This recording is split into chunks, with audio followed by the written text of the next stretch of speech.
We are live on Facebook and on YouTube, so we would love you to join in, be a part of the conversations we're about to have in our Luke and Susie Discourse, hanging out for the next little bit, exploring some of the questions that have come in from you and some of the wild, crazy ramblings in our mind. Plus, we're also going to play a game. Oh, you've put something in the box. I put something new in the box. Oh. It's funny because I shake it like that should help us, but I think everything we've ever had in the box sounds exactly the same. So really, not much. It's no clue. Not much help at all. I thought about putting a can of drink in there to go, but then shaking that might be a little bit. Ooh, not a good idea. Or unusual. So make sure you stay on the chat, join in, answer the questions, and be a part of this in our Luke and Susie Discourse. The Luke and Susie quotable in just moments, and it's talking about obscenity. It's Luke and Susie with Faith, Family, Culture. Luke and Susie with you. We're broadcasting from Greece. The wise words of someone from yesteryear. So add your comments on the chat in Facebook and add them on YouTube if that's where you're watching as well. Let's get into this, Suze. With the Luke and Susie Discourse, it feels good to explore your fun and meaningful questions and your thoughts. Let's discourse. I said, don't stop talking to me. I think we need to, Suze, just be exploring and sitting in this question for just a little bit because it feels good to dream about this even being a real possibility. It's the season where we are starting to think about that break over the summer, isn't it? A lot of us won't be able to get away, but our question from Belinda is, if you won a free holiday to either Disneyland or the Maldives, which one would you pick and a why? free holiday. Holiday. Just the word holiday is enough to sit. Look, this is a difficult one because if I'm thinking about it from thinking about my family, then maybe it's the Disneyland because our kids would really love that experience. But every single part of me just wants the Maldives. I want to go. No, sit one place, beautiful, wonderful, nature-driven, and go nowhere else other than sit on some beach somewhere versus the frantic and busyness of a Disneyland trip. So I'd want to choose Maldives. I might choose Disneyland to be a good dad. It's funny because our boys have never particularly showed any interest in Disneyland. Not like some kids, yeah. No, and so I think if there was strong internet, they'd be solid with Maldives. If the internet's good. So if they could sit in the Maldives doing what they do at home, yeah, good. then they'd be down for that. Good. It'd be Isn't it challenging funny? for Royden though, because what he loves to do is go outside and play handball against the wall, and he'd keep losing the ball in the water. So it'd be really hard for him. He would struggle to do that at Disneyland as well. I'm sure they would. He'd lose a ball or two. All right, let's explore this. It's an interesting one. So, what you would choose Maldives? Yes, I would. All right, let's get some thoughts. Pauline, if Hello. you had got the chance to win a free holiday to either the Maldives or Disneyland, which one would you go to? I initially thought Maldives to be selfish, but I know when I do go to the theme parks on the Gold Coast, that thrill and rush after a roller coaster ride, it makes me feel alive. So I think I need more inner child. So I have to go Disneyland. Yeah. Okay. All right. Yeah. Maybe that's All the right. bit that we haven't included is the fact that expending energy can give you energy. So maybe actually it would light us up more to go to Disneyland. Yeah. And my Yeah, three I kids mean, would be perspective. happy with that. Yeah. Yeah. It doesn't matter how much you say it, Suze. I'm still just in the mood for a nap. That's all I'm chasing. Gareth, how about you? You've got the opportunity of getting a free holiday and they say you choose where you want to go. It's either the Maldives or Disneyland. Which one would you choose? Either of them require getting on planes. Can't I get them to bring the Maldives to me? That would be great. You're not a fan of flying? I lived in Japan for 23 years and I had a son in boarding school in England for 5 of those years, and I went there 10 times in that 5 years from Japan, which is like a 48-hour stint to get there and another 48 hours. I, for the last 5 years, haven't wanted to look at a plane. Yeah, I can understand that. Yeah, that's fair. Yeah, it's for me because for me it's still my happy place. It's my only place at the moment that I go to consistently where I have nowhere else I can be or nothing else I can be doing, and so it's like I don't have to feel the guilt of what else I need to be doing. I can just sit and relax and and just In a it's a plane. good switch off. Yeah, in a plane. Hang on. So In a plane, like you're a big bloke. I'm a big bloke. I know what it's like to sit in a plane. That's not fun. yeah, I know I'm squished. But Yeah. How is I'd that rather- fun then? I'd rather be squished and switch my brain off than comfy and the brain firing. Like, it's the only place I get to mentally rest. Right, So- I get it. No offsets. Okay. Yeah.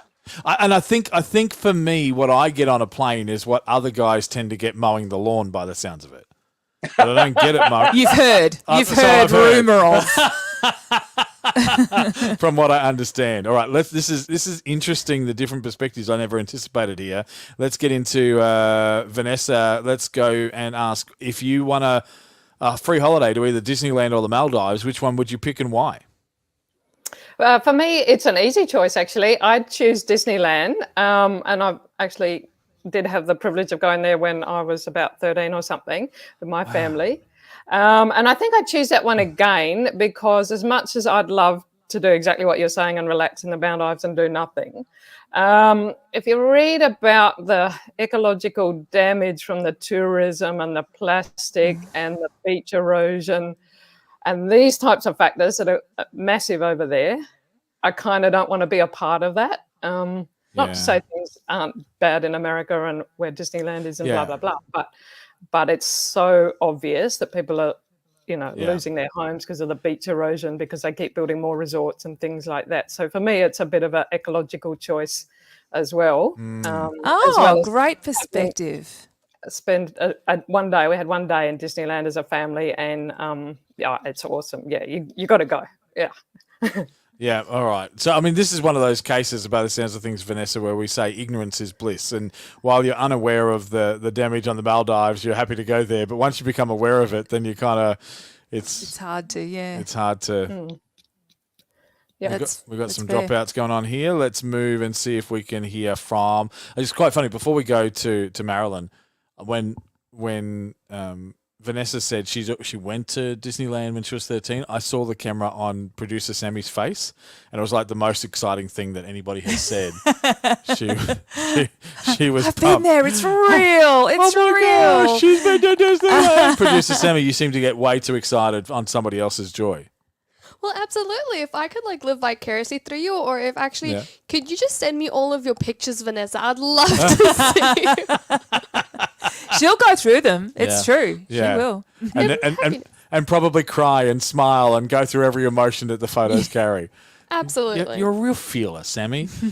And also very famous for stealing plants by accident. But, One time. yeah, One but it was a time. big time. Marilyn, talk about if you win a holiday to either Disneyland or the Maldives, which one would you pick and why? I would love to go to the Maldives. I think it's a beautiful place, and I think we should enjoy the planet. I promise I won't, throw any plastic bags around or stomp anywhere. I think it's just a beautiful place, and I've been to like Movie World and done those things, but I think I'd love to go on a romantic holiday with my husband rather than the kids are all grown up now, and we had an annual pass to Movie World, so I've done quite a bit of that, and I'm sure Disney World is even better, but I just think the Maldives is just beautiful, and I'd love to have a relaxing romantic holiday there.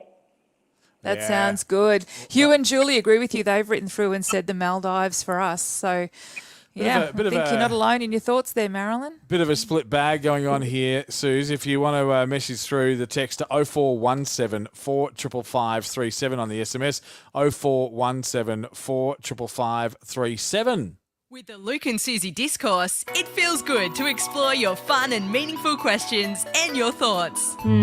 Let's discourse.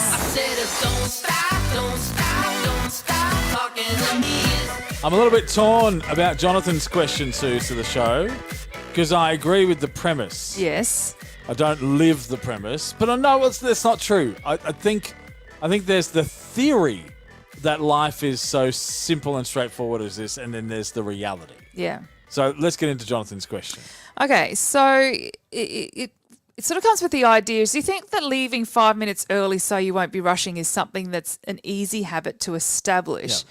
And why don't more people do Yeah, why that. don't you simply leave 5 minutes early so that you then don't have to rush and stress in the traffic and do Yes. stupid So things and act crazy? the original premise of the question came on the back of talking about, when you're rushing, when you're driving because you feel like you'll be late, it can lead to some recklessness on the road, which can lead to car accidents. So if everyone just left 5 minutes earlier, then maybe we wouldn't have that kind of happening on the road so much. Yeah. So is that something that's an easy habit to establish? Why don't more people do it? Why don't more people sort of plan ahead and go, all right, 5 minutes earlier, then I don't have to stress. And my answer to it is because I cannot be precision on 5 minutes. I can't do it. Like, if I think I'm leaving 5 minutes earlier, I'll still find a way to be late. It doesn't. I'm incapable of just being refined down to 5 minutes. So much, I understand and believe in the premise, which is why I was a stressful flyer and I was always constantly feeling like I was late to the airport to catch a plane. So I got lounge access and then I leave. For me, it's not 5 minutes, it's 2 hours. Like, my plan is to arrive 2 hours before I have to, and then I've got buffer. Yeah. And then I can just relax in the lounge if I'm there 2 hours early. Yeah. But 2 hours is my time now. I think you and I are different on this because I think actually you are secretly African, and I think you function on African time and I function on the Western time, and that's because we both want to prioritize honouring people. Yeah. But you honour the person you're with. Yeah. So if you are with someone and you're in conversation with them, then you will keep that going as long as it needs It's to hard be. to end. Whereas I'm thinking about, I'm with you now, but I have this other person I also have to honour. So this needs to finish now so I can get there. And so I'm so conscious of the time. It's hard, yeah. Whereas you're more interested in you're very present where you are. And that's an instinct. That's not a, we don't care about the other one that the other person cares about. It's just instinctively. It's just instinctively how we go. So I'm more sort of following the time, and it might mean I hurt your feelings now because I've got to get to the next person, whereas you're very present with who you are right now. So I probably am I'll leave 5 minutes earlier and I'll get there and it's planned and organised, whereas you sometimes can be planned and organised, but if someone starts a conversation with you, it's end of story. Yeah. It's hard for me to switch it down, and then before I know it, 30 minutes is gone and I got a different equation. All right, let's get some thoughts on this. Caroline says on the message, I always leave early. Rushing gives me anxiety. And so she's on it. She's with you, Jonathan. Let's get some thoughts. We'll start with Matt. Okay. Matt, this whole concept of... Sorry, Matt. Just about to take a drink. You're like, I'm off the hook here. Yeah. If only you'd had that drink 5 minutes earlier. That's right. Jonathan's question is about this habit of leaving 5 minutes early so you're not stressed. Why don't more people do it? What's your thoughts, Matt? I don't know. I don't leave 5 minutes earlier. I leave 10 minutes earlier. I hate being late to things, and I think if you get there on time, you're 10 minutes late. Okay. I'm a little bit too far that way. So I like to turn up early to everything and be there for whoever's there early, and I also leave late. So I'll build buffers either side. Yeah. Good. Okay, this is interesting. So I was reading an article because I think there's actually quite a cohort with you, Matt, with the idea that if you arrive somewhere on time, you're late. But I was reading an article about the French who, if you're invited to someone's place for dinner, it is polite to be 15 minutes late to give them a bit of, and it's almost this politeness that says, I'm going to give you some breathing time before I arrive. Now, meetings, it's not the same. It's not the same for other things in life, but it's going to someone's place for dinner. It's actually polite to be late. So what I do then is if I know they've got young kids and they set a certain time, so that I don't want to go early because they need to do their thing, I'll sit in the car for a few minutes. But you're there and you're ready. So I'm ready, but I don't need to impose. And if someone runs late to everything, I'll turn up early and wait and go in late to help that person because they don't want me there. Yeah. So if you've invited Matt over and then you realise there's some creepy stalker just hovering outside your house. It's not creepy. It's not a stalker. Then don't worry. Like Matt will get a call going, there's some creepy person hanging near our house. Oh, that's just me. I'm 10 minutes early. I love it. I love it. Hugh, let's go with you on this one. Jonathan's given us the concept that he's a bit frustrated that people are having accidents or driving stress because they're just not leaving 5 minutes minutes earlier. Why don't you just plan yourself and leave 5 minutes earlier so you don't have to do it? Why don't more people do this? What do you think, Hugh? Well, my world's changed, and these days I do leave earlier and just relax in the journey. But when I was busy working, I actually quite liked the idea of filling my day to the max, and you just bubble along, just getting there in time and feeling like, oh, I didn't waste 5 minutes. So I guess it's perspective on how your life is at the time. Yeah, that's true. good. The more jam-packed it is, the harder it is to account for those. Let's go with Gareth. What do you think about Jonathan's premise of the question? Why don't more people just leave 5 minutes earlier? Well, we could go deep down psychological urges for doing things here and imagine a person who needs to change enough to do that, and then other person doesn't see the need for the change. So why don't they change? They don't see the need for it. And as the last fella said, he decided when he's gone to the point in his life where he's given up the idea of being 100 million mile an hour all day long, he can sit back and relax. So he sees the value then. But most people who don't change because they don't see a need for it. Yeah, absolutely. Interesting perspective from Caroline, though. She says, but if everybody changed and everybody left 5 minutes earlier, then the traffic would just be 5 minutes earlier and you'd still be stressed because now you just changed the pressure. That's what I thought. Yeah, she's got it nailed. She understands how this works. Let's get a couple more thoughts here, Suze. All right, Pauline. Hello. What do you think about everybody leaving 5 minutes earlier and taking the stress away so there's not this, tension on the roads? What are your thoughts? Well, I just, with running around with kids and sport and my son's new job and just work and everything, I actually have my phone set for about 10 minutes earlier anyway. Like right now I'm on 12:26. So I think it's about 10 minutes forward. So that way I'm not late. I grew up with that bit of, just from family, like it's rude to be late. And that's the same thing, I think it was with Matt. If you do arrive early, like I don't go in places early, I will sit in the car myself as well. And wait until the time to walk in, wherever I've got to be, even if it's a kids' party, same thing. Like I know what it's like with that hustle and bustle of getting ready for a party and all these kids coming over, but I will get there early, wait in the car, have that conversation with my kids. And like I still act like I'm running late, even though I know when I get to that place, it's like, oh, it's okay. I'm all right. Like I'm not late because my phone is ahead of time. Yeah. So, that's just something I do. Yeah. I found for me, setting the clock forward is the worst thing I could do for it makes me later.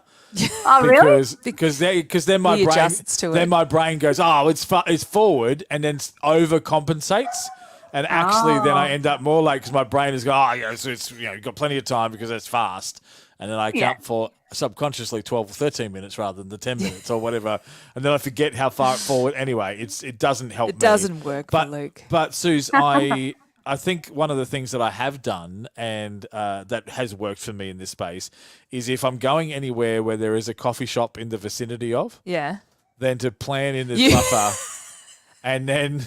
It's even if I take my laptop and there's work to be done, I go to a coffee shop that's really near so that then I can get my coffee, sit down, open up the laptop, do the emails and stuff I need to do. But then I'll never get caught in traffic because now I'm only like 3 minutes away rather than 43 minutes away. And I can have less variables go wrong. And I'm caffeinated. And you're caffeinated, that's right. So in every way, I win. Don't you think? Look, I guess. Or what I do is when I have multiple meetings, one of the best days is where I go, hey, let's meet up for coffee. And I book 3 coffee meetings back to back. And then I sit at the one table. Yes. They come and go. And I get 3 coffees. Because it would be rude if I didn't, right? Oh, my. See? Yeah. I've got all this sorted. This is great. You really do have a plan. I do. Now, we are probably actually going to have to adjust some plans. It seems that our internet connection is falling over for us, and we're having some we're missing bad little sound. bits of some of the genius that's coming our way. Yeah, and so we don't want to put any torture through that, and plus it's no good for the audio recording when we do it. So we might wrap up earlier than we anticipated today for that very reason, which is unfortunate. But there's nothing we can do about our NBN not quite delivering on the day. It's having a Thursday. It is having a Thursday. Hopefully it hasn't been too hard to cope with on your end like it has been on ours. But thank you to everyone who's turned up to be a part of this. Thank you so much. We'll do have another crack at hanging out next week. But in the meantime, we hope you stay well. Bye.